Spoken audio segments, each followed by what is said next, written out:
রাসূল করিম সাল্লাল্লাহু আলাইহি ওয়াসাল্লাম কে যদি আল্লাহ সৃষ্টি না করতেন, লাউলা কালামা খালাকতুদ দুনিয়া, আল্লাহ বলছেন মাহবুব যদি আমি তোমাকে সৃষ্টি না করতাম তো দুনিয়া কি সৃষ্টি করতাম না। এই হাদিসকে উল্লেখ করে বিশ্ববিখ্যাত ইমাম মুল্লা আলী কারি রাহমাতুল্লাহ আলাইহি নিজের কিতাব শারহুস সিফার মধ্যে লিপিবদ্ধ করেছেন এবং নিজের কিতাব আসরারুল মারফুআর মধ্যে এই হাদিসটিকে উল্লেখ করে বলেছেন যে হাদা হাদিসুন মাওদু, এই হাদিসটি হচ্ছে মওযু হাদিস, বানোয়াট হাদিস, জাল হাদিস, লাকিন মানান সহিহ, কিন্তু এই হাদিসের অর্থ হচ্ছে সহিহ। জোরে বলুন সুবহানাল্লাহ। তারপরে চলে আসেন ইমাম আজলুনি রাহমাতুল্লাহ আলাইহি নিজের কিতাব কাশফুল খাফার মধ্যে লিখেছেন নবীকে সৃষ্টি না করলে কিছুই সৃষ্টি করা হতো না। এটা হচ্ছে সহিহ কথা, বিশুদ্ধ কথা। জোরে বলুন সুবহানাল্লাহ। তো পূর্বের যিনারা মুসলমান ছিলেন, ইমাম ও মুহাদ্দিস ছিলেন, তাদের এটাই বিশ্বাস ছিল যে রাসূলকে সৃষ্টি না করলে কিছুই সৃষ্টি করা হতো না। ইমাম মুল্লা আলী কারি সহ একাধিক ইমাম বলেছেন যে এই মর্মে অনেক মারফু হাদিস রয়েছে। ইমাম ইবনে আসাকির রাহমাতুল্লাহ আলাইহি নিজের তারিখের মধ্যে মারফু সূত্রে হাদিস লিখেছেন, জিবরিল আলাইহিস সালাম এসে বলছেন, ইয়া রাসূলুল্লাহ, আল্লাহ বলেছেন যদি আপনাকে সৃষ্টি না করতো তো না জান্নাতকে সৃষ্টি করতো, না জাহান্নামকে সৃষ্টি করতো, না চন্দ্র সূর্য তৈরি করতো। বলেন সুবহানাল্লাহ। হাকিম আল মুস্তাদরাক আলা সহিহাইন কিতাবের মধ্যে ইমাম হাকিম নিশাপুরী রাহমাতুল্লাহ আলাইহি হাদিস উল্লেখ করেছেন। হাদিসটি উল্লেখ করে বলছেন হাদা হাদিসুন সহিহুল ইসনাদ, এই হাদিসের সনদ হচ্ছে সহিহ। হাদিসটি কি? হযরতে আদম আলাইহিস সালাতু ওয়াস সালামকে আল্লাহ সৃষ্টি করলেন, জান্নাতে রাখলেন, একটি ফল খেতে নিষেধ করলেন, তিনি খেয়ে ফেললেন। আল্লাহ নারাজ হয়ে গেলেন, শত শত বছর তিনি কান্নাকাটি করেছিলেন, আসমানের দিকে তাকাননি। হঠাৎ করে একদিন স্মরণে এসেছেন যে আমার মধ্যে যেই দিন আল্লাহ আত্মা ভরেছিলেন, আমি আরশের দিকে তাকিয়েছিলাম, আরশের গেটে লেখা ছিল লা ইলাহা ইল্লাল্লাহ মুহাম্মাদুর রাসূলুল্লাহ সাল্লাল্লাহু আলাইহি ওয়াসাল্লাম। আদম আলাইহিস সালাম বললেন নিশ্চয় যেই মহান বিল্ডিং, মহান জায়গা আরশ, সেই আরশের মেন গেটে আল্লাহর নামের পরে যার নাম লিপিবদ্ধ রয়েছে অবশ্যই সে আল্লাহর কোন মেহবুব বান্দা হবে, আল্লাহর কোন নিকটীয় বান্দা হবে, প্যারা বান্দা হবে। আদম আলাইহিস সালাম বললেন আল্লাহ তুমি আমাকে মাফ করে দাও বেহাক্কে মুহাম্মাদিন, তোমার হাবিব মুহাম্মাদের ওসিলায়। জোরে বলেন সুবহানাল্লাহ। আল্লাহ বললেন আদম এখন তো আমি সেই নবীকে সৃষ্টি করিনি, তুমি কি করে চিনতে পারলে? আদম আলাইহিস সালাম বললেন আল্লাহ আমি দেখেছিলাম আরশের গেটে তোমার নামের পরে তিনার নাম, আমি ভাবলাম তোমার এত কাছেরই হবে যার নাম তোমার নিকটে লিখে রেখেছো, তো ভাবলাম তার ওসিলা দি। আল্লাহ বললেন যাও তুমি আমার হাবিবের ওসিলা নিয়েছো, আমি আল্লাহ তোমাকে মাফ করে দিলাম। আর শোনো আদম, যদি আমি সেই নবীকে তৈরি না করতাম, লাউলা কালামা খালাকতুকা, তুমি আদমকেও সৃষ্টি করতাম না। জোরে বলতে হবে সুবহানাল্লাহ। তো এটা সহিহ হাদিস দ্বারা, বিশুদ্ধ হাদিস দ্বারা প্রমাণিত। এটা আজকের কোনো নতুন আকীদা নাই, বরং যেই মৌলবি বলে যে হাদিসটি জাল বা হাদিসটি বানোয়াট, ওই মৌলবি নতুন জিনিস মানুষের মধ্যে পরিবেশ করছে। কিন্তু যারা বলে নবী সৃষ্টি না হলে কিছুই সৃষ্টি করা হতো না, তাদের আকীদা নতুন নয়।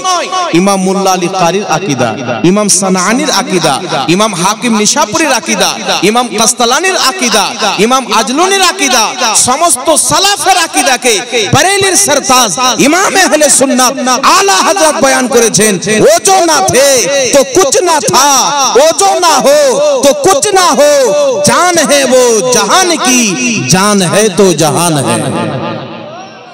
तो आला हजरत রাদিয়াল্লাহু তাআলা আনহু जिनार মাসলাকের আমরা নারা লাগাই মাসলাকে আলা হযরত, কারণ আলা হযরতের মাসলাক হচ্ছে পূর্বের সালাফদের মাসলাক, আলা হযরতের মাসলাক হচ্ছে সাহাবার মাসলাক, আলা হযরতের মাসলাক হচ্ছে মুহাম্মদ রাসূলুল্লাহর দেওয়া মাসলাক। জোরে বলেন সুবহানাল্লাহ। তো বিরাদর ইসলাম, যে রাসূলকে সৃষ্টি না করলে না আমরা জমিন পেতাম, না আসমান পেতাম, সুন্দর চেহারা, সুন্দর দাড়ি, সুন্দর চোখ, কিছুই হতো না। সেই নিয়ামত আল্লাহ জমিন দিয়েছেন, বলেননি বান্দা এহসান করলাম। আসমান দিয়েছেন, বলেননি ইহসান করলাম। আল্লাহ চোখ দিয়েছেন, হাত দিয়েছেন, কত ইহসান করেছেন, কিন্তু আল্লাহ বলেননি ইহসান করেছি। মহান রব্বুল আলামিন যেই দিন আমার আপনার নবীকে পাঠিয়েছেন, আল্লাহ বলেছেন আমি আমার হাবিবকে দিয়ে তোমাদের প্রতি ইহসান করলাম। জোরে বলেন সুবহানাল্লাহ। এত বড় নিয়ামত, যার ওসিলায় তাওহীদ পাওয়া গেছে, যার ওসিলায় কোরআন পাওয়া গেছে, যার ওসিলায় নামাজ পাওয়া গেছে, যার ওসিলায় কুল কায়নাত পাওয়া গেছে, আর কিয়ামতের ময়দানে জিনার ওসিলাতে জান্নাত পাওয়া যাবে, সেই মুহাম্মদ রাসূলুল্লাহ সাল্লাল্লাহু আলাইহি ওয়াসাল্লাম এই পবিত্র মহিনার 12 তারিখে জন্মগ্রহণ করেছেন। জোরে বলতে হবে সুবহানাল্লাহ। তাই আর ইমাম ইবনে কাসির রাহমাতুল্লাহ আলাইহি নিজের কিতাব আল বিদায়া ওয়ান নিহায়ার মধ্যে সহিহ সনদে হাদিস নিয়েছেন। হযরতে আব্দুল্লাহ ইবনে আব্বাস রাদিয়াল্লাহু তাআলা আনহু বলেন যে নবী পাক সাল্লাল্লাহু আলাইহি ওয়াসাল্লাম 12ই রবিউল আউয়াল সোমবারের দিনে তিনি জন্মগ্রহণ করেছেন। জোরে বলেন সুবহানাল্লাহ। এটা সহিহ হাদিস দ্বারা প্রমাণিত এবং জমহুর মুহাদ্দিসিনে কেরামের মত এটাই যে 12ই রবিউল আউয়ালে নবী মুস্তাফা জন্মগ্রহণ করেছেন। তাই হাজারো বছর থেকে মুসলমান 12ই রবিউল আউয়ালি ঈদে মিলাদুন নবী পালন করে। জোরে বলতে হবে সুবহানাল্লাহ। এবার চলে আসেন বিরাদর ইসলাম, মিলাদুন নবী কেন পালন করব, এর হাকিকত কি? মিলাদুন নবী কি রাসূল পালন করেছেন, সাহাবা পালন করেছেন, আহলে বাইত পালন করেছেন? এখন এই বর্তমান জামানাতে কিছু জাহিল জন্মগ্রহণ করেছেন, তারা বলতে চায় চার মাযহাবের ইমাম আবু হানিফা কি পালন করেছেন, ইমাম শাফি কি পালন করেছেন, ইমাম মালিক, ইমাম আহমদ বিন হাম্বল ইনারা কি মিলাদুন নবী পালন করেছেন? তো আমি বলতে চাই ইমামে আজম আবু হানিফা থাক, ইমাম শাফি থাক, চার মাযহাবের ইমাম একদিকে, সারা পৃথিবীর ইমাম মুহাম্মদ রাসূলুল্লাহ মিলাদুন নবী নিজেই পালন করেছেন। বলেন সুবহানাল্লাহ। তাহলে রাসূল পাক যখন পালন করে নিলেন আর তো কথা থাকে না, না কি বলেন বলেন? আর একটা মাসআলা জেনে নেন, কোন আমলের জন্য প্রত্যেক ব্যক্তির করা জরুরি নয়।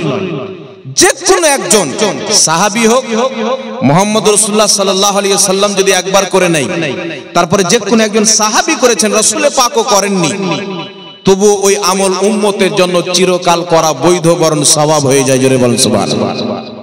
এবার চলে আসেন আমি আপনাদের সম্মুখে সর্বপ্রথম আল্লাহ তাবারাক ওয়া তাআলার কোরআন এই বিষয়ে কি বলেছেন। যখন তুমি নিয়ামত পাবে, সেই নিয়ামত পেয়ে তুমি কি করবে? আল্লাহ বলেন কুল বিফাদলিল্লাহি ওয়া বিরাহমাতিহি ফাবিযালিকা ফালইফরাহু। আল্লাহ বলেন মাহবুব তুমি বলো, যদি তোমরা আল্লাহর রহমত পাও, আল্লাহর ফজল পাও, তো আনন্দ হয়ে যাও, আনন্দ প্রকাশ করো। জোরে বলেন সুবহানাল্লাহ। তারপরে আল্লাহ পাক বলেছেন ওয়া আম্মা বিনিমাতি রাব্বিকা ফাহাদ্দিস। আল্লাহ তাবারাক ওয়া তাআলা বলছেন আমি আল্লাহর নিয়ামতের তোমরা বেশি বেশি করে চর্চা করো। জোরে বলেন সুবহানাল্লাহ। আল্লাহ ওই পবিত্র কোরআন পাকে বলেছেন ওয়া যাক্কিরহুম বিআইয়ামিল্লাহ। আল্লাহর দিনগুলি মানুষের স্মরণ করিয়ে দাও। একটু জোরে হবে না সুবহানাল্লাহ? আল্লাহর দিনগুলিকে মানুষের স্মরণ করিয়ে দাও, আল্লাহর নিয়ামতের চর্চা করো, রহমত পেলে খুশি প্রকাশ করো, ফজল পেলে খুশি প্রকাশ করো। আল্লাহর কসম খেয়ে বলি, এই জমিনের মাটিতে মুহাম্মদ রাসূলুল্লাহ চাইতে বড় না কোনো ফজল পাওয়া যাবে, না কোনো রহমত পাওয়া যাবে, না মুহাম্মদ রাসূলুল্লাহর চাইতে বড় কোনো অনুগ্রহ পাওয়া যাবে। জোরে বলতে হবে সুবহানাল্লাহ। আল্লাহ কোরআন পাকে বলছেন ওয়ামা আরসালনাকা ইল্লা রাহমাতাল লিল আলামিন। বাপ আমার তো আমার জন্য রহমত হতে পারে, আপনার জন্য না হতে পারে। মা আমার তো আমার জন্য রহমত হতে পারে, আপনার জন্য না হতে পারে। কোন নবী কোন এলাকার জন্য রহমত, কোন রাসূল কোন দেশের জন্য রহমত, একমাত্র মুহাম্মদ রাসূলুল্লাহ। যেখানে আল্লাহর রুবুবিয়ত পাওয়া যাবে, আল্লাহর ওয়াহদানিয়ত পাওয়া যাবে, আল্লাহ পাকের উলুহিয়ত পাওয়া যাবে, আল্লাহ তাবারাক ওয়া তাআলার তাওহীদ পাওয়া যাবে, সেখানে মুহাম্মদ রাসূলুল্লাহর রহমত ও নবুয়ত পাওয়া যাবে। জোরে বলেন সুবহানাল্লাহ। রাসূল আকরাম সাল্লাল্লাহু আলাইহি ওয়াসাল্লামের চাইতে বড় নিয়ামত আছে বাবা? আর জোরে বলতে হবে।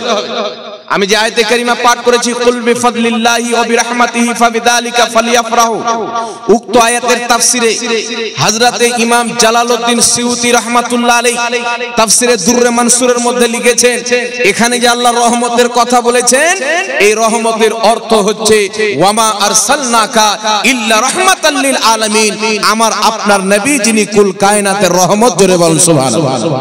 তাহলে নবীকে পেয়ে খুশি হব না বেজার? এর জোরে বলতে হবে। মিলাদুন নবী, নবী আমার নিজে পালন করেছেন, এই কথা পরে বলবো। মিলাদুন নবী হাদিস শরীফের মধ্যে রয়েছেন, এই কথা পরে বলবো। আমি যদি বলি মিলাদুন নবী হাদিসের মধ্যে আছে, আর আমি যদি কোনো হাদিসকে পাঠ করি, কোনো ব্যক্তি বলতে পারে যে নিজে একটা হাদিস পাঠ করে মিলাদুন নবীর উপরে ফিট করে দিল, তাই এমন ইমামদের হাওয়ালা দেব যে ইমামকে পৃথিবীর সকল মুসলমান মানে, তাদের কিতাব পড়ে, তাদের নাম নিয়ে ওয়াজ করে, সেই ইমামদের কিতাব থেকে প্রমাণ হবে যে বড় বড় মুহাদ্দিসের বক্তব্য হলো মিলাদুন নবীর দলিল আমরা কোরআন পাকেও পেয়েছি, মুস্তাফার হাদিসেও পেয়েছি। জোরে বলুন সুবহানাল্লাহ। তাই সর্বপ্রথম আপনাদেরকে এটা বুঝাতে চাইলাম আল্লাহর রহমত। এখন কেউ বলবে ইসলাম আল্লাহর রহমত, কোরআন আল্লাহর রহমত। আচ্ছা বলেন তো বাবা, যদি নবী না আসতো ইসলাম আসতো? জোরে বলতে হবে। নবী না আসলে কোরআন আসতো? তাহলে বুঝা কি গেল? নবী আছেন তো কোরআন আছে, নবী আছেন তো ইসলাম আছে, নবী নাই তো কিছুই নাই। তাহলে জিনার কারণে ইসলাম পেয়েছি, সেই নবীর চর্চা হলে তো ইসলামের চর্চা হয়ে যাবে, সেই নবীর চর্চা হলে তো কোরআনের চর্চা হয়ে যাবে। আর কোরআন অতক্ষণ পর্যন্ত কোরআন নয় যতক্ষণ পর্যন্ত মুস্তাফার জবানের সাদাকাত নাই। জোরে বলুন সুবহানাল্লাহ। আমার নবী বলেছেন এটা কোরআন, তবে পৃথিবী মানুষ মেনেছেন যে এটা কোরআন। এবার আপনাদের সম্মুখে একটি ডাউট ক্লিয়ার করে দিতে চাই বাবা। কেউ যদি প্রশ্ন করে তোমরা তো হানাফি, বা একটু একটু কমিয়ে দেন, তোমরা তো হানাফি, তোমাদের ইমাম ইমামে আজম আবু হানিফা রাহমাতুল্লাহ আলাইহি জীবনে কোনোদিন মিলাদুন নবী পালন করেননি, তো তোমরা কেন করছো? আবু হানিফার চাইতে তোমরা বেশি বুঝো? তাহলে তার উত্তরে আমি বলবো বাবা, আমার আপনার নবীর জামানায় মসজিদের মেহরাব ছিল না, আমার নবী জীবনে মসজিদের মেহরাব তৈরি করাননি, আর না তিনার সামনে কোনো সাহাবী তৈরি করেছেন। তাহলে যত মসজিদের মেহরাব আছে ভেঙে দিতে হবে। কথা বুঝে এসছে? আমার আপনার নবীর জামানায় দুতলা মসজিদ ছিল না, পাক্কি মসজিদ ছিল না। রাসূলুল্লাহ সাল্লাল্লাহু আলাইহি সাল্লামের জামানায় 2 তলা 3 তলা 4 তলা কোনো মসজিদ ছিল না। তাহলে দুতলা মসজিদ ভাঙতে হবে কি হবে না? কথা বলতে হবে বাবা। আর যদি বলেন না বর্তমান জামানায় 2 তলা মসজিদ তৈরি করা জায়েজ আছে, তো বর্তমান জামানায় তোমার যদি 2 তলা মসজিদ তৈরি করা জায়েজ হয়, যেটা নবীর জামানায় হয়নি, নবী করেনি, সেটা যদি জায়েজ হয়ে যায়, আবু হানিফা না করো, আমার নবী মুস্তাফা যেটা করেছেন সেটা কি করে নাজায়েজ ও বিদআত হয়ে যাবে? কথা বুঝে এসছি গেছে? তো আমার আপনার নবী নিজে মিলাদুন নবী পালন করেছেন, দলিল সামনে আসছে। আগে এটা প্রশ্নের উত্তর আমি দিতে যাচ্ছি। কিছু প্রশ্ন হয় যার উত্তর হয় প্রশ্ন দিয়ে, প্রশ্নের উত্তর প্রশ্ন দিয়ে। এখন আপনাকে প্রশ্ন করা হবে যে মক্কা মদিনাতে নাই কেন? সর্বপ্রথম এই প্রশ্নের উত্তর দিব যে মক্কা মদিনাতে মিলাদুন নবী নাই কেন। এবার আপনাদের কাছে আমার প্রশ্ন, মক্কা মদিনাতে ইসলাম 75 বছর পূর্বে এসে না 1400 বছর পূর্বে? কথা বলতে হবে বাবা। মক্কা মদিনাতে ইসলাম 75 বছর পূর্বে এসেছে না 1400 বছর পূর্বে? পিছেকার ভাই, 1450 বছর পূর্বে মক্কা মদিনায় প্রথম ইসলাম এসেছে। তো যদি 75 বছর থেকে মিলাদুন নবী মক্কা মদিনায় বন্ধ হয়ে যায়, আর তার পূর্বে হাজারো বছর পর্যন্ত যদি মিলাদুন নবী হয়, তাহলে কি আপনি বলবেন যে হাজারো বছর ওখানে ইসলাম ছিল না? কথা বুঝে এসছে মনে হয়? হাজারো বছর ইসলাম ছিল না? ছিল কি ছিল না? তো যেখানে হাজারো বছর মিলাদুন নবী হয়েছে, নবী মুস্তাফার নামের পতাকা উত্তোলন হয়েছে, বড় বড় ইমাম ও মুহাদ্দিস হাতে আপনার চারাক এবং চারাক দানকে নিয়ে মক্কার অলিগলিতে মিছিল বের করেছেন, জিক্র আজকারের মাহফিল করেছেন, ভালো খাওয়া দাওয়ার ব্যবস্থা করেছেন, দুরুদ ও সালাম ও কিয়াম করেছেন। হাজার বছর পর্যন্ত আরবের মাটিতে মিলাদ হয়েছে, কিয়াম হয়েছে।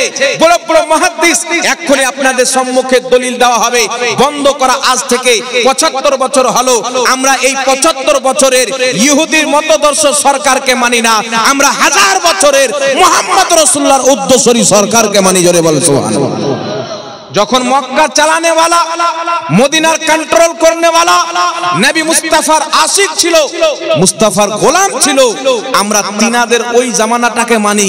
কিন্তু এখনকার জামানা সৌদি আরবের মানা যাবে না, কারণ এখনকার সরকার মিলাদুন নবী করতে নিষেধ করে, কিন্তু দারু বিক্রি করা জায়েজ করেছে। মিলাদুন নবী করতে নিষেধ করেছে, দারু বিক্রি করতে অনুমতি দিয়েছে, মিলাদুন নবীর মাহফিলে বাধা দিয়েছে, কিন্তু শরাব বিক্রি করার অনুমতি দিয়েছে। মিলাদুন নবীতে বাধা দিয়ে সিনেমা হল চালু করেছে, মিলাদুন নবীতে বাধা দিয়েছে, নাচ গান চালু করেছে, মিলাদুন নবীতে বাধা দিয়েছে, আপনার আরো নোংরা কাজ চালু করেছে। মিলাদুন নবীর মাহফিলকে বাধা দিয়ে ভারত থেকে নায়ক নায়িকাকে নিয়ে গিয়ে ওই সৌদি আরবে ডান্স করিয়েছে। তাই আজকের সৌদি আরবের সরকারের আমরা তোমাদেরকে দিয়ে দিতে চাই হাজার বছর মুহাম্মদ রাসূলুল্লাহর আশিক যখন ইমাম ইবনে হাজার আসকালানির জামানা ছিল, ইমাম ইবনে হাজার মক্কির জামানা ছিল, ইমাম ইসমাইল হকের জামানা ছিল, বড় বড় ইমাম ও মুহাদ্দিস যখন মিলাদুন নবীর পতাকা হাতে নিয়ে মক্কার গলিতে মিছিল বের করেছেন, সেই হাজার বছরের সৌদি আরবকে আমরা মানি, কারণ মুহাদ্দিস কোনোদিন ভুল হতে পারে। জোরে বলতে হবে সুবহানাল্লাহ। তাহলে কেউ যদি বলে ওস মক্কা মদিনাতে হয় না কেন, তো মক্কা মদিনাতে বন্ধ হওয়া 25 বছর, আর মিলাদুন নবী হচ্ছিল হাজার বছর থেকে। কথা বুঝে এসছি গেছিনি বাবা? তাহলে মক্কা মদিনাতে এই 25 বছরে ইসলাম এসেছে, এর আগে ইসলাম ছিল না। যারা মানবে তারা মিলাদুন নবী করবে না। আর আমরা তো মানি যে মক্কা মদিনাতে 1450 বছর পূর্বে সর্বপ্রথম ইসলাম মক্কাতে এসেছে, তারপরে মদিনাতে এসেছে। জোরে বলুন সুবহানাল্লাহ। কথা বুঝে এসছি গেছিনি বাবা? এবার আমার দিকে লক্ষ্য করবেন, একটি কথা মনে রাখবেন, বর্তমান জামানাতে দুটি দল যে মিলাদুন নবীর বিরোধিতা করে। এইদিকে মিলাদুন নবীর চাঁদ উঠে, মিলাদুন নবীর যখন চাঁদ উঠেছিল, আমার নবী দুনিয়াতে আসবেন, হাদিস শরীফের মধ্যে তাফসীরের কিতাবের মধ্যে এসেছেন, শয়তান 3 জায়গাতে সবচাইতে বেশি কান্না করেছিল। তার মধ্যে একটি জায়গা হচ্ছে যেই দিন আমার আপনার নবী জন্মগ্রহণ করেছিলেন, সেই দিন শয়তান সবচাইতে বেশি কান্না করেছিল। আমার নবী জন্মগ্রহণ করছেন 12 রবিউল আউয়াল। সমুদ্রের এক কন্যারের মাছ আর এক কন্যারের মাছকে গিয়ে সুসংবাদ দিচ্ছে আজকে আল্লাহর হাবিব আসতেছে। আমার নবী দুনিয়াতে জন্মগ্রহণ করবেন, আকাশের পাখিগুলি এক অপর পাখিরকে সুসংবাদ দিচ্ছে, পাথর কাকর এক অপরকে সুসংবাদ দিচ্ছেন, ফেরেশতারা আসমান থেকে মিছিল বের করে জমিনে চলে আসতেছে। আল্লাহু আকবার কবীরা। গাছগাছালি আনন্দতে মা আমিনার ঘরের দিকে ঘুরে গেছেন। শুধু তাই নয়, ইমাম সিউতি রাহমাতুল্লাহ আলাইহি খাসাইসুল কুবরা কিতাবের মধ্যে লিপিবদ্ধ করেছেন, আমার আপনার খোদা কুল কায়নাতের মালিক রব্বুল আলামিন এই আকাশের চন্দ্র এবং তারাকে হুকুম করলেন, তারা জমিনের দিকে আসতে আরম্ভ হলো। মা আমিনার খাদিমা বলেন, আসমানের তারকা এবং চাঁদ এত নিকটে চলে আসলো, আমি অনুভব করলাম যে তারকা এবং চাঁদ হয়তো আমাদের উপরে পড়ে যাবে, কিন্তু দেখলাম আব্দুল্লাহর ঘরের ছাদের উপরে চাঁদ এবং তারকাগুলি লটকে গেল, থেমে গেল। এখান থেকে কি বোঝা গেল? মহান রব্বুল আলামিন আকাশের তারকাকে দিয়ে এবং চাঁদকে জমিনের নিকটে পাঠিয়ে এই পৃথিবীকে নবী মুস্তাফার আগমনে আল্লাহ নিজেই আলোকিত করেছিল। জোরে বলুন সুবহানাল্লাহ। আল্লাহ তারকা দিয়ে আলোকিত করেছিলেন, আল্লাহ চাঁদ দিয়ে লাইটিং করেছিলেন। মিশকাত শরীফের হাদিস, তিরমিজি শরীফের হাদিস, মা আমিনা বলছেন, আমার শিকাম থেকে খারাজা মিন নূর, একটি নূরের সুতি বের হলো, তার এত চমক হলো পৃথিবী পুরো নূরে ভরে গেল। আমি আমিনা আব্দুল্লাহর ঘরে বসে শাম দেশের বড় বড় বিল্ডিং গুলি দেখে নিলাম। তো এই পৃথিবীকে নবী মুস্তাফার আগমনের দিনে আলোকিত আল্লাহ করেছিলেন। এই পৃথিবীকে নবী মুস্তাফার আগমনের লাইটিং তারকা দিয়ে মহান রব্বুল আলামিন করেছিলেন। তাই আমরা আহলে সুন্নাত ওয়াল জামাত আল্লাহর সুন্নাত আদায় করি, নবী মুস্তাফার আগমনে বাড়িকেও লাইটিং করি, মসজিদ মাদ্রাসাকেও লাইটিং করি। আর একটু জোরে হবে না সুবহানাল্লাহ? আরেকটি হাদিস শুনলেন, ইমাম হালবি রাহমাতুল্লাহ আলাইহি নিজের সিরাতের কিতাবে লিখেছেন, ইমাম কাস্তালানি রাহমাতুল্লাহ আলাইহি মাওয়াহিবুল্লাহ দুনিয়ার মধ্যে লিখেছেন, ইমাম সিউতি রাহমাতুল্লাহ আলাইহি খাসায়েসুল কুবরার মধ্যে লিখেছেন।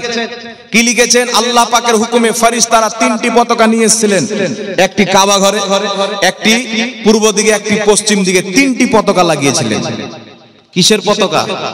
আল্লাহর হাবিব এসেছেন, দুনিয়াতে জুলুম চলবে না, অত্যাচার চলবে না, মুহাম্মদ রাসূলুল্লাহ এসেছেন, এই আরবের মাটিতে ইনসাফ শুধু কায়েম হবে না, পুরো পৃথিবীতে কায়েম হবে। জোরে বলেন সুবহানাল্লাহ। তো আল্লাহ তো নিজেই অনুমতি দিচ্ছেন পতাকা নিয়ে গিয়ে লাগাও। তাই আমরা আহলে সুন্নাত ওয়াল জামাত সেই সুন্নাতের উপর আমল করি। আজ পর্যন্ত আমাদের মসজিদে, মাদ্রাসায়, বাড়িতে আমরা পতাকা লাগাই। জোরে বলতে হবে সুবহানাল্লাহ। আল্লাহ লাইটিং করছে, জ্বলছে ইবলিসে। আল্লাহ লাইটিং করছে, কানছে ইবলিস। আল্লাহ পতাকা লাগার আদেশ দিচ্ছেন, কলিজায় আগুন জ্বলছে ইবলিসের। আল্লাহ তারকা দিয়ে লাইটিং করছে, জ্বলছে ইবলিস। আল্লাহ খুশি পালন করছে, ইবলিস কান্না করছে। ফেরেশতা আনন্দিত, ইবলিস কান্না করছে। এক কথা, আল্লাহর মাখলুকে ইবলিস ব্যতীত কুল কায়নাত আনন্দিত ছিল। তো যারা আনন্দিত হবে, যারা নবী মুস্তাফার আগমনে খুশি হওয়া, এটা ঈমানদারদের পরিচয়। এই দিনে কষ্ট পাওয়া, এটা মুনাফিক ইবলিসের পরিচয়।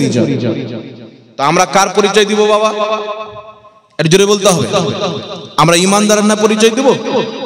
শয়তানের পরিচয় আমরা দিতে পারি? এটা জোরে বলতে হবে বাবা। শয়তানের পরিচয় দিতে পারি? কোনই মতে নয়। আমরা ঈমানদার, ঈমানদারের পরিচয় দেব। এইবার চলে আসেন আর একটি প্রশ্ন আপনাদেরকে করি। একটি প্রশ্ন হচ্ছে, আমার বাড়ি রাজমহল, ঝাড়খণ্ড। আমার বাড়ি রাজমহল, ঝাড়খণ্ড। আমি লোক কেমন, আমার বাবা কি করে, আমার ভাই কি করে, আমার মা কেমন, আমার ফ্যামিলি কেমন, আমার বাচ্চা কেমন, আমার গ্রামের লোক চাইতে বেশি সাত মারার লোক জানে। কথা বলতে হবে বাবা। আমার গ্রামের লোক বেশি জানে। তো নবী জন্ম নিলেন মক্কায়, ইন্তিকাল করলেন মদিনায়। এই যুক্তিও মৌলবি দেয়, পোস্টমর্টম হতে হবে। নবী জন্ম নিলেন মক্কায়, ইন্তিকাল করলেন মদিনায়। মক্কা মদিনায় 12 রবিউল আউয়ালের কোনো খবর নাই, আর বাঙালির লোক বুঝে গেল। কথা বুঝেছেন? তো মক্কা মদিনার লোক কি বুঝে না? সব এগুলো ভণ্ডামো। তাহলে আমি তাকে বলবো ওটা মক্কা মদিনায় হয় না, তাই আমাদের এখানেও করতে হবে না। তো মক্কা মদিনায় সালমান খান আর শিল্পা শিট্টিকে নিয়ে সর্বপ্রথম ওই দেশের বাদশা সিনেমা হল উদ্বোধন করলো, তাদেরকে ড্যান্স করিয়ে। তাহলে তুমি তোমার আব্বা মাকে লাচাও না, কি বলেন? সৌদি আরবে হয় না তো করবো না। তো সৌদি আরবে যেটা হচ্ছে সেটা করো। তো সৌদি আরবে হচ্ছে ড্যান্স করাচ্ছে, তাহলে তুমি তোমার স্ত্রীকে ড্যান্স করাও না, কি বলেন? তো শয়তান যুক্তি দিয়েছিল। শয়তানের কাজ যখন দলিল থাকে না, তখন বাপ সৌদি আরবকে দেখায়, ইহুদি বাপকে দেখায়, কোথাকার খ্রিস্টান বাপকে দেখায়। কিন্তু আমি আপনাকে চ্যালেঞ্জ করছি, এই পবিত্র মহিনায় ইরাকে চলে যান, মিলাদুন নবী পালিত হচ্ছে। ইরানে চলে যান, মিলাদুন নবী পালিত হচ্ছে। পাকিস্তানে চলে যান, বাংলাদেশে চলে যান, জর্ডানে চলে যান, ইয়ামানে চলে যান, কাতারে চলে যান, মিশরে চলে যান। পৃথিবীর যেই দেশে যাবেন, আলহামদুলিল্লাহ, নবী মুস্তাফার কলমা পড়নেওয়ালা মুসলমান মিলাদুন নবী পালন করতে আছে। জোরে বলুন সুবহানাল্লাহ। আর শুধু আজকে করে না, মিলাদুন নবী পালন 1000 বছর পূর্বে থেকে করছেন। দলিল এখন আমি আপনাদের সম্মুখে দিব। প্রথমে একটি দলিল জানি। দলিল হচ্ছে যে আমার আপনার নবী সাল্লাল্লাহু আলাইহি সাল্লামকে মিলাদুন নবী পালন করেছে। নবী বলেছেন, যে আমল আমার থেকে প্রমাণিত নাই, ওই আমলটা বাতিল করে দিতে হবে। তাহলে নবী পাক থেকে তো 20 রাকাত তারাবি সহিহ সনদে কোনো হাদিস দ্বারা প্রমাণিত নাই, 8 রাকাতও প্রমাণিত নাই। কথা বুঝে শিখেছিনি বাবা? নবী পাক থেকে তারাবির রাকাত সংখ্যা নির্ধারিত নাই, তাহলে 8 রাকাত 20 রাকাত তালাক দিয়ে দিতে হবে, তারাবির নামাজ বাদ দিয়ে দিতে হবে না, কি বলেন? কথা বুঝে এসছে বাবা? মিলাদুন নবীকে আমরা মুস্তাহাব বলি। মুস্তাহাব কাকে বলে? যেটা রাসূল কোনদিন করেছেন, কখনো করেন না, ওকে মুস্তাহাব বলে। এবং পূর্বের মুসলমান, বিগত মুসলমান যে কাজকে ভালো মনে করেছেন, সেটাকেও মুস্তাহাব বলে। আমরা মিলাদুন নবীকে মুস্তাহাব মনে করি। আমাদের পূর্বের ইমামগণ থেকে যদি দলিল পেয়ে যায়, আমাদের দাবি কিন্তু পূর্ণ হয়ে যাবে। আর ওয়াহাবির নিয়ম হলো, আমরা করব মুস্তাহাব আর দলিল নিবে ফরজে। কথা বুঝে আসছে গেছেন বাবা? তো আপনাদের সম্মুখে দলিল দিচ্ছি, শুনেন। আমার আপনার নবী মিলাদুন নবী পালন করেছেন কি করেননি? সর্বপ্রথম একটি দলিল, ইমাম ইবনে হাজার আসকালানী রাহমাতুল্লাহ আলাইহি, যাকে সবাই নিজের মাথার তাজ মানেন, যিনি আসমা ও রিজালের উপরে কিতাব লিখেছেন, জারহ ও তাদিলের ইমাম, হাদিসের ইমাম, বহুত বড় মুহাদ্দিস এবং শাইখুল ইসলাম ইমাম ইবনে হাজার আসকালানী রাহমাতুল্লাহ আলাইহি তিনার কথা উল্লেখ করেছেন। ইমাম ইসমাইল হাক্কি রাহমাতুল্লাহ আলাইহি তাফসিরে রুহুল বায়ানের মধ্যে উল্লেখ করেছেন। ইমাম জালালউদ্দিন সিউতি রাহমাতুল্লাহ আলাইহি আল হাবিলিল ফাতাওয়ার মধ্যে উল্লেখ করেছেন। ইমাম সিউতি রাহমাতুল্লাহ আলাইহি হুসনুল মাকসাদ ফি আমালিল মাউলিদ কিতাবের মধ্যে উল্লেখ করেছেন। ইমাম নুরউদ্দিন হালবি রাহমাতুল্লাহ আলাইহি নিজের কিতাব সিরাতে হালবিয়ার মধ্যে উল্লেখ করেছেন। কি উল্লেখ করেছেন? ওয়াকাদ ইস্তাখরাজ লাহুল হাফিজ ইবনে হাজার আসকালানী আসলান মিনাস সুন্নতি। তিনারা বলছেন, ইমাম ইবনে হাজার আসকালানী বলেছেন, আমি মিলাদুন নবীর দলিল নবী মুস্তাফার সুন্নাত থেকে বের করেছি। জোরে বলতে হবে সুবহানাল্লাহ। ইমাম ইবনে হাজার আসকালানী কি বলছেন? আমি মিলাদুন নবী নবী মুস্তাফার সুন্নাতে পেয়েছি। ইমাম জালালউদ্দিন সিউতি রাহমাতুল্লাহ আলাইহি আল হাবিলিল ফাতাওয়ার মধ্যে বলছেন, আমিও মিলাদুন নবী সরাসরি নবী মুস্তাফা থেকে পেয়েছি।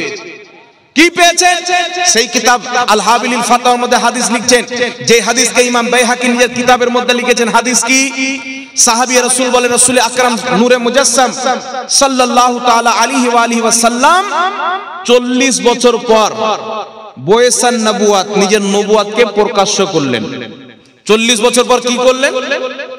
একটি কথা মনে রাখবেন, আমার আপনার নবী নবী হয়েছেন আদমেরও পূর্বে। আমার নবী নবী হয়েছেন, নবুয়াত পেয়েছেন আদমেরও পূর্বে আত্মার জগতে, কিন্তু নবুয়াতের এলান করেছেন, নবী হওয়ার প্রচার করেছেন 40 বছর পর। কথা বুঝে এসছে? পৃথিবীতে কোন কিতাবের মধ্যে এমন কোন হাদিস নাই যে নবী 40 বছর পর নবী হয়েছেন, আগে নবী ছিল না। যদি কোনো মৌলবি বলে, ওই মৌলবি বিভ্রান্তিতে আছে, কারণ 40 বছর পর আমার নবী নবুয়াতের এলান করেছেন, মৌলবি মনে করছে যে 40 বছর পর নবী হয়েছে। কথা বুঝে এসছি গেছিল? মৌলবি তো আমি 6 বছর আগে হয়ে গেছি, কিন্তু বক্তা হয়েছে 1 বছর আগে। কথা বুঝে এসছে? বক্তা কয় বছর আগে হয়েছে? 1 বছর আগে হয়েছে। 1 বছর আগে আমাকে সব চিহ্ন, যে একটা মৌলবি জাহাঙ্গীর নামের ঝাড়খণ্ডের আছে, এর আগে তো 5 বছর আগে কেউ চিনছিল না। তাহলে কি আমি 5 বছর পূর্বে মৌলবি ছিলাম না? ছিলাম কি ছিলাম না? তো নবী আদমেরও পূর্বে নবী, এটাই হচ্ছে বিশুদ্ধ হাদিস। হাকিম আল মুস্তাদরাকের মধ্যে, তিরমিজির মধ্যে, মিশকাতের মধ্যে, মুজামুল কবিরের মধ্যে, তারিখুল কবিরের মধ্যে ইমাম বুখারী লিখেছেন। অসংখ্য হাদিস রয়েছে। রাসূল আকরাম সাল্লাল্লাহু আলাইহি ওয়াসাল্লাম বলছেন, কুনতু নাবিয়্যান ওয়া আদামু বাইনার রূহি ওয়াল জাসাদ। আমি ওই সময়তে নবী ছিলাম যখন আদমের দেহে আত্মা ভরা হয়নি, আমি নবী হয়ে গেছিলাম। কিন্তু আমার আপনার নবী, বুখারীতে হাদিস, মিশকাতে হাদিস, অসংখ্য কিতাবের মধ্যে হাদিস, 40 বছর পর বয়সান নবুয়াত, নবুয়াতের এলান করেছেন, নবুয়াত প্রচার করেছেন। এই হাদিসের অর্থ লামাযহাবী করছে কি, যে 40 বছর পর আল্লাহ নবীকে নবুয়াত দিয়েছে। হাদিসে আছে 40 বছর পর নবী নবুয়াতের এলান করেছে, আর এরা বাংলা অনুবাদ করছে 40 বছর পর আল্লাহ নবীকে নবুয়াত দিয়েছে। তাহলে ওর লেখা অনুবাদ যখন আপনি পড়বেন, বিশ্বাস করবেন, ঈমান থাকবে? অনেক বিষয় আছে যেগুলো বিশ্বাস করলে ঈমান থাকবে না। তারা কোরআনের অনুবাদ ভুল করেছেন, তার কারণে তাদের লেখা কোনো হাদিসের কিতাব, কোনো কোরআনের অনুবাদ আহলে সুন্নাত ওয়াল জামাতের জন্য পড়া একেবারে হারাম এবং নাজায়েজ। কথা বুঝে এসছি আসেনি বাবা? কারণ আপনার এমন এমন জিনিস আছে বিশ্বাস করলে আপনার ঈমান ধ্বংস হয়ে যাবে। তো আমি বলতেছিলাম 40 বছর পর, সাহাবী বলছেন 40 বছর পর রাসূল আকরাম সাল্লাল্লাহু আলাইহি ওয়াসাল্লাম নবুয়াতের এলান করলেন। এলান করার পরে আক্কা রাসূলুল্লাহ সাল্লাল্লাহু আলাইহি ওয়াসাল্লাম নবী নিজের আকিকা দিলেন। কি দিলেন? শুনছেন? ধ্যান আছে আপনাদের? 40 বছর পর নবুয়াতের এলান করার পর রাসূল নিজের আকিকা দিলেন। ইমাম জালালউদ্দিন সিউতি রাহমাতুল্লাহ আলাইহি বলছেন, নবী মুস্তাফা যেই দিন জন্মগ্রহণ করেছেন, সেই দিন থেকে নিয়ে তার 7 দিন পর, 7 দিনের দিন আব্দুল মুত্তালিব আমার নবীর আকিকা দিয়ে দিয়েছেন। আমার নবীর আকিকা দিয়ে দিয়েছিলেন 7 দিনকার দিনে। তাহলে 40 বছর পর নবী যেটা আকিকা দিয়েছিলেন সেটা আকিকা ছিল না। ইমাম জালালউদ্দিন সিউতি বলছেন সেটা নবী মুস্তাফা নিজের মিলাদের দিনে ছাগল জবাই করে মানুষকে খাওয়া দাওয়া করে মিলাদ পালন করেছেন। জোরে বলেন সুবহানাল্লাহ। তো ইমাম জালালউদ্দিন সিউতির মতে, ইমাম ইবনে হাজার আসকালানির মতে আমার নবী নিজেই মিলাদুন নবী পালন করেছেন। তাহলে যদি মুহাম্মদ রাসূলুল্লাহ নিজের জন্মের খুশিতে আমি এই দিনে এসছি বলে ছাগল জবাই করে মানুষকে খাইয়ে দাইয়ে আল্লাহর শুকরিয়া আদায় করে, আল্লাহ এই দিনে তুমি আমাকে পাঠালছো, সেই নবীর মাননেওয়ালা উম্মত কিয়ামত পর্যন্ত নবী মুস্তাফার মিলাদের দিনে মানুষের খাওয়া দাওয়ার ব্যবস্থা করবে, কোরআন তেলাওয়াতের ব্যবস্থা করবে, জিকির আজকারের মাহফিলের ব্যবস্থা করবে। এটা নাজায়েজ হবে না, নবী মুস্তাফা এবং আল্লাহকে খুশি করা হবে। জোরে বল সুবহানাল্লাহ। কথা বুঝে এসছি গাছনি বাবা? এই জন্য আমি বলতে চাই, আপনি ওয়াহাবি মৌলবীকে বলবেন হাদিসে নাই, সুন্নি মৌলবীকে বলবেন হাদিসে আছে, দুই মৌলবী বাদ দেন, ওয়াহাবিবাদ সুন্নিয়বাদ। যাদেরকে ওয়াহাবিও মানে সুন্নিও মানে তারা কি বলেছেন? ইমাম ইবনে হাজার আসকালানী সকলের ইমাম, ইমাম জালালউদ্দিন সুয়ুতী সকলের ইমাম, তিনারা বলছেন শুনো, মিলাদুন নবী এটা আমরা আবিষ্কার করিনি, মিলাদুন নবী আসলান মিনাস সুন্নাত, নবী মুস্তাফার সুন্নাতে রয়েছে। জোরে বল সুবহানাল্লাহ। তাহলে এবার বুঝতে পারলেন বাবা? তাহলে ইমাম ইবনে হাজার আসকালানী বলছেন মিলাদুন নবী আমি হাদিসে পেয়েছি, ইমাম জালালউদ্দিন সুয়ুতী বলছেন নবী নিজের মিলাদ নিজেই পালন করেছেন। তাহলে যেটা নবী নিজেই করেছেন হারাম হতে পারে? একটু জোরে বলতে হবে বাবা। নাজেজ হতে পারে। দ্বিতীয় নম্বরে চলে আসেন ইমাম ইবনুল জাওজি রাহমাতুল্লাহ আলাইহি। এখানে উলামায়ে কেরাম বসে আছেন, ইনারা তিনার কিতাব পড়েছেন। ইমাম ইবনুল জাওজি রাহমাতুল্লাহ আলাইহি আমি স্টাডি করেছি, গবেষণা করেছি, মোতালা করেছি। আমার জানা মতে 420 জন ইমাম মিলাদুন নবীর উপরে কিতাব লিখেছেন। কতজন ইমাম? 420 জন ইমাম মিলাদুন নবীর ফজিলতে কিতাব লিখেছেন। 420 জন ইমামের লিখে দেওয়াটাই মুস্তাহাব হওয়ার দলিল। জোরে বলুন সুবহানাল্লাহ। ইমাম ইবনুল জাওজি রাহমাতুল্লাহ আলাইহি কত বছর পূর্বের ইমাম? 900 950 বছর পূর্বের ইমাম। কত বছর? 900 950 বছর পূর্বের ইমাম। তিনি একটি কিতাব লিখেছেন, কিতাবটির নাম হলো বায়ানে মৌলুদিন নবী। এই কিতাবের মধ্যে আপনার 41 নাম্বার এবং 42 নাম্বার পৃষ্ঠার মধ্যে ইমাম ইবনুল জাওজি রাহমাতুল্লাহ আলাইহি লিখছেন, কি লিখছেন?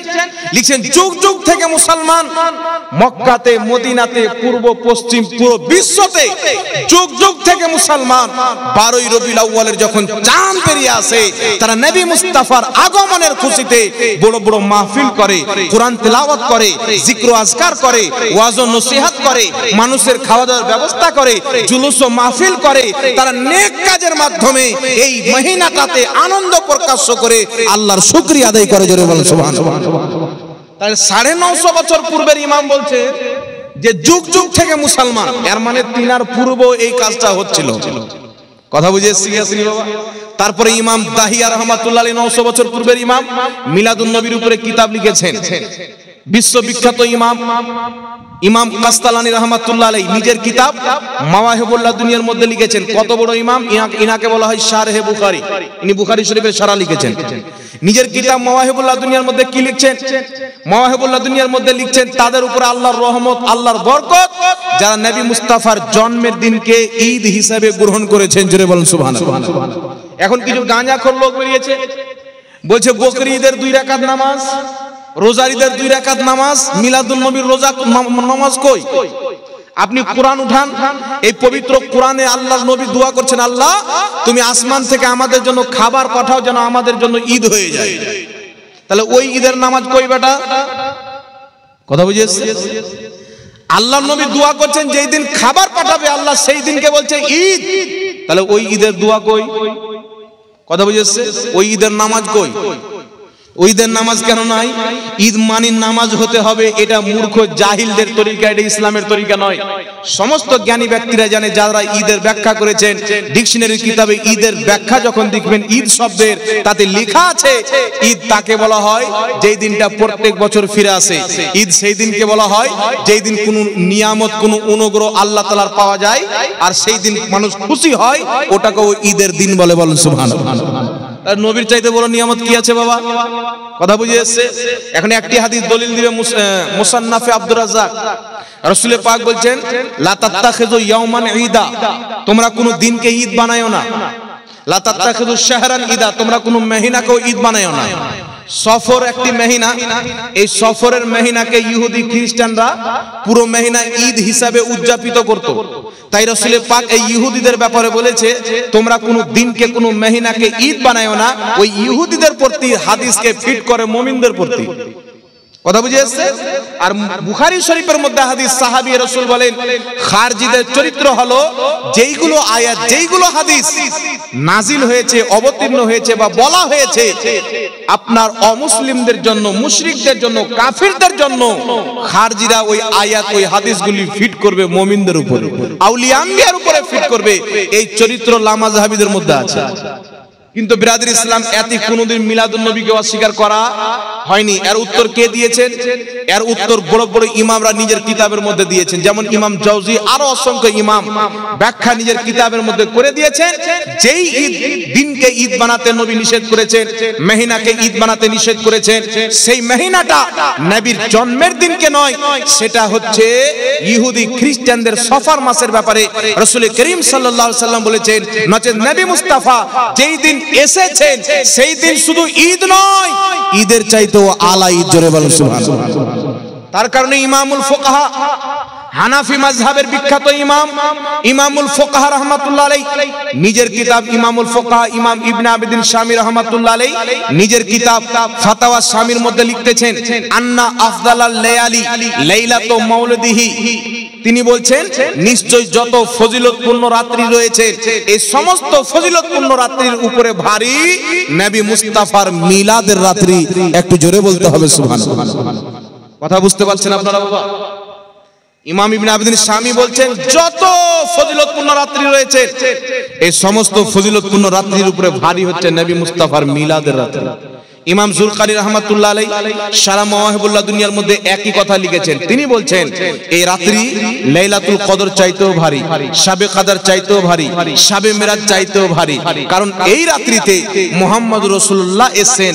মুহাম্মদ না আসতেন লাইলাতুল কদরে কোরআনও আসতো না, মুহাম্মদ যদি না আসতেন শাবে বারাত আসতো না, মুহাম্মদ যদি না আসতেন শাবে মিরাজও হতো না। একটু জোরে বলতে হবে সুবহানাল্লাহ।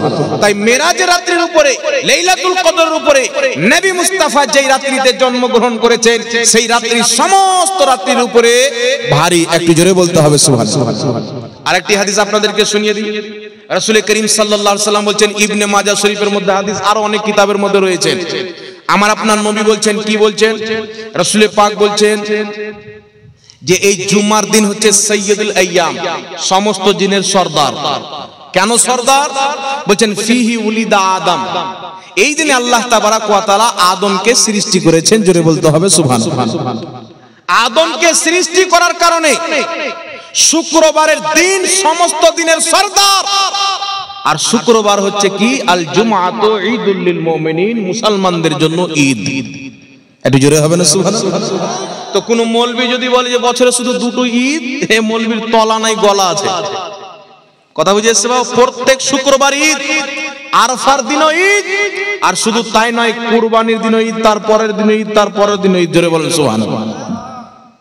নবী পাক সাল্লাল্লাহু আলাইহি ওয়াসাল্লাম বলছেন শুক্রবারকে আল্লাহ ঈদ বানিয়েছেন। কেন? বলছেন এই দিনে আদমকে সৃষ্টি করা হয়েছে। তো আদম যেই দিন সৃষ্টি হয়েছেন সেই দিন যদি ঈদ হয়, যিনি আদমের নবী, যেই নবীকে সৃষ্টি না করলে স্বয়ং আদমকে আল্লাহ হাকিম আল মুস্তাদরাকের হাদিসে বলেছেন, আদম লাউলা কালামা খালাকতুকা, এই নবীকে সৃষ্টি না করলে তোমাকে সৃষ্টি করতাম না। তো বুঝা গেল জুমার চাইতে বড় ঈদ মুহাম্মদ রাসূলুল্লাহর মিলাদ। জোরে বলতে হবে সুবহানাল্লাহ।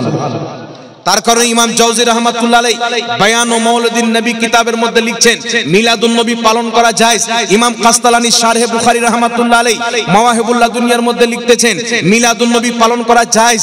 ইমাম ইসমাইল হাক্কি রাহমাতুল্লাহ আলাইহি তাফসীরে রুহুল বায়ানের মধ্যে লিখতেছেন মিলাদুন নবী পালন করা জায়েজ। ইমাম সিউতি রাহমাতুল্লাহ আলাইহি নিজের কিতাব আল হাবিলিল ফাতাওয়া প্রথম খণ্ড 130 পৃষ্ঠার মধ্যে লিখতেছেন মিলাদুন নবী পালন করা জায়েজ।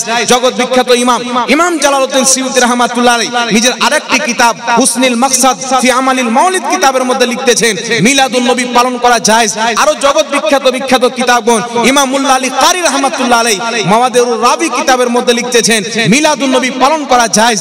জগৎ বিখ্যাত ইমাম নবী মুস্তাফার মিলাদের উপরে 400 জনের চাইতে বেশি ইমাম কিতাব লিখে ফতোয়া দিয়েছেন মুহাম্মদ রাসূলুল্লাহর জন্মদিন পালন করা শরীয়তে জায়েজ আছে। জোরে বলেন সুবহানাল্লাহ। এখানে আরেকটা প্রশ্ন আছে বাবা। প্রশ্ন হচ্ছে খ্রিস্টানরা নিজের নবী ঈসার জন্মদিন পালন করে, তোমরা আমাদের নবীর পালন করো, তোমরা দুটোর মধ্যে তফাৎ কি? একটা প্রশ্ন আছে, এই প্রশ্নের জবাব ইমাম ইবনে হাজার আসকালানি দিয়েছেন। জোরে বলুন সুবহানাল্লাহ। এরা নাম দিয়েছে সালাফি, কিন্তু সমস্ত সালাফগণ মিলাদুন নবী পালন করেছেন, মিলাদুন নবী জায়েজ বলেছেন, সওয়াবের কাজ বলেছেন। এটা এরা মানতে চায় না। তো যে সালাফকে না মানবে ও সেলফি হবে, সালাফি হবে না। কথা বুঝেছিস বাবা? সেলফি আর সালাফির মধ্যে আসমান জমিন তফাৎ। এখন প্রশ্ন করবে যে তোমরা ঈসার জন্মদিন পালন করে খ্রিস্টানরা, তোমরা পালন করবে আমাদের নবীর জন্মদিন, তো দুটোর মধ্যে তফাৎ কি থাকলো? ইমাম ইবনে হাজার আসকালানী রাহমাতুল্লাহ আলাইহি কি বলছেন শুনেন। আমার আপনার নবী হিজরত করে মক্কা থেকে মদিনা গেলেন। ইহুদিরা রোজা রেখেছেন। রাসূল জিজ্ঞাসা করছেন কেন রোজা রেখেছে? তারা বলল এই দিনে আল্লাহ আমাদের নবী মুসাকে নাজাত দান করেছিলেন, সমুদ্রের মাঝে রাস্তা দান করেছিলেন, ফিরআউনকে গারক করে দিয়েছিলেন। তো আমাদের নবীকে নাজাত দেওয়ার কারণে আমরা এই দিনে কি পালন করি? রোজা রাখি। কি রাখি? জোরে বলেন। তো আমার আপনার নবী বললেন না যে ইহুদিরা রোজা রাখে, তো আমরা কেন রোজা রাখবো? আমার আপনার নবী সাল্লাল্লাহু আলাইহি ওয়াসাল্লাম কি বললেন? আমার নবী বললেন ইহুদিরা যদি মুসা নবীকে আল্লাহ নাজাত দিয়েছিলেন তাই যদি রোজা রাখে, তো মুসা নবী তো আমাদের নবী, আমরা তো বেশি হক রাখি, আজ থেকে আমরাও রোজা রাখবো। আগামী বছর যদি বেঁচে রাখি, ইহুদি একটা রাখে, আমরা দুটো রাখবো। জোরে বলেন সুবহানাল্লাহ। তাহলে কি বুঝা গেল? ইহুদি করলে আমাদের করা যাবে না, এই কথাটি ভুল। যদি ইহুদি করলে আমাদের করা যেত না, তাহলে মুস্তাফা বলতেন ইহুদি রোজা রাখে 10 মুহররমে, তোমরা রাখিও না। আমার নবী বলেন ইহুদি যদি একটা রাখে ঈসা নবীকে স্মরণ করে, মুসা নবীকে, তোমরা দুটা রাখো। তেমন ঈসা নবীর জন্মের দিন যদি ইহুদি একবার পালন করে, আমরা মুহাম্মদ রাসূলুল্লাহর জন্মদিন তার চাইতে সুন্দর করে শরীয়ত অনুযায়ী ধুমধাম করে পালন করব। জোরে বলুন সুবহানাল্লাহ। কথা বুঝেছি বাবা? তো জবাব তো মুহাদ্দিসিন কিরাম আগেই দিয়ে দিয়েছে, কিন্তু বর্তমানে সমাজের মধ্যে ফিতনা ভরতে হবে, নালে আমেরিকা থেকে ডলার আসবে না, তেল আবিব থেকে ডলার আসবে না। এই ডলার নেওয়ার জন্য এই সমস্ত বিভ্রান্তি মানুষের মধ্যে ভরা হয়।